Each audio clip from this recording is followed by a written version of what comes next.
CUT special series में एक बार फिर से आपका स्वागत है। इस एपिसोड में हम उन प्रश्नों को देखेंगे जो आपके परीक्षा के लिहाज से बेहद महत्वपूर्ण साबित हो सकते हैं। तो चलिए शुरुआत करते हैं।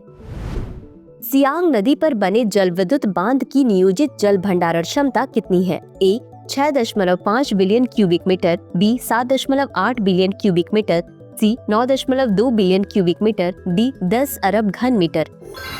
इस प्रश्न का सही उत्तर है विकल्प सी 9.2 बिलियन क्यूबिक मीटर। चलिए देखते हैं इसके विश्लेषण को। इस बांध को 9.2 बिलियन क्यूबिक मीटर पानी धारण करने के लिए डिजाइन किया गया है, जिससे यह इस क्षेत्र की सबसे बड़ी जल विद्युत परियोजनाओं में से एक बन गई है। अगला प्रश्न है 2024 के लिए आईसीसी पुरुष test cricketer of the year किसे चुना गया? A Gus Atkinson, B Ravichandran Ashwin, C Jasprit Bumrah, D Pat Cummins. इस प्रश्न का सही उत्तर है विकल्प सी जसप्रीत बुमराह। चलिए देखते हैं इसके विश्लेषण को। जसप्रीत बुमराह को टेस्ट क्रिकेट में उनके उत्कृष्ट प्रदर्शन के लिए 2024 के लिए आईसीसी पुरुष test cricketer of the year का पुरस्कार मिला। अगला प्रश्न है अनुसंधान उद्देश्यों के लिए ओडिशा में ओलिव रिडले कछुओं को टैग करने के लिए कौन सा संगठन जिम्मेदार है? ए भारतीय वन्यजीव संस्थान, बी भारतीय प्राणी सर्वेक्षण, सी ओडिशा वन विभाग, डी राष्ट्रीय महासागरीय और वायुमंडलीय प्रशासन। इस प्रश्न का सही उत्तर है विकल्प बी भारतीय प्राणी सर्वेक्षण। चलिए देखते हैं इसके विश्लेषण को। भारतीय प्राणी सर्वेक्षण ओडिशा सरकार के सहयोग से 2021 से ओलिव रिडले कछुओं को टैग कर रहा है, ताकि उनके प्रवास, व्यवहार और घोंसले के शिकार पैटर्न का अध्ययन किया जा सके। अगला प्रश्न है हाल ही में कौन सा राज्य औद्योगिक और औषधीय उद्देश्यों के लिए भांग की खेती को विनियमित करने वाला भारत का तीसरा राज्य बन गया? ए उत्तराखंड, बी पंजाब, सी मध्य प्रदेश, डी हिमाचल प्रदेश। इस प्रश्न का सही उत्तर है विकल्प डी हिमाचल प्रदेश। चलिए देखते हैं इसके विश्लेषण को। उत्तराखंड और मध्य प्रदेश के बाद हिमाचल प्रदेश औद्योगिक और औषधीय प्रयोजनों के लिए भांग की खेती को विनियमित करने वाला भारत का तीसरा राज्य बन गया है।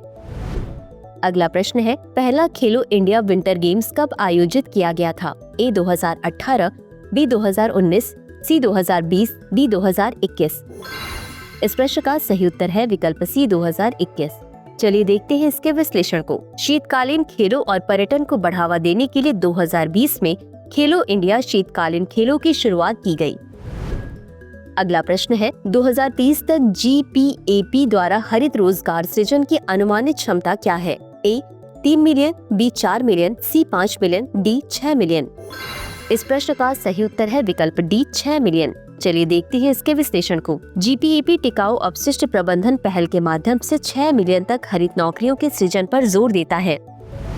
अगला प्रश्न है चांग E7 मिशन चंद्रमा की किस भाग को लक्ष्य कर रहा है? ए चंद्र भूमध्य रेखा, बी चंद्रमा का अंधेरा पक्ष, सी चंद्र उत्तरी ध्रुव, डी चंद्र दक्षिणी ध्रुव। इस प्रश्न का सही उत्तर है विकल्प डी चंद्र दक्षिणी ध्रुव। चलिए देखते हैं इसके विश्लेषण को। यह मिशन चंद्रमा के दक्षिणी ध्रुव पर जल, बर्फ और अन्य संसाधनों की खोज पर केंद्रित है।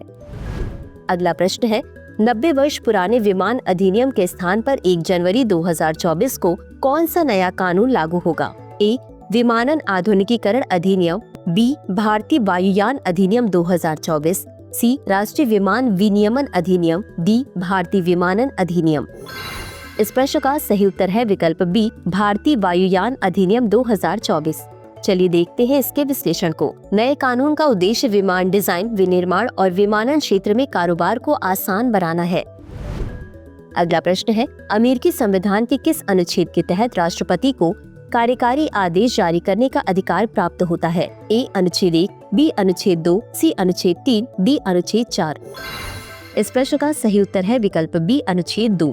चलिए देखते हैं इसके विश्लेषण को। संयुक्त राज्य अमेरिका के राष्ट्रपति को कार्यकारी आदेश जारी करने का अधिकार अमेरिकी संविधान के अनुच्छेद 2 से प्राप्त होता है, जो कार्यकारी शाखा की स्थापना करता है और राष्ट्रपति की शक्तियों और जिम्मेदारियों को रेखांकित करता है।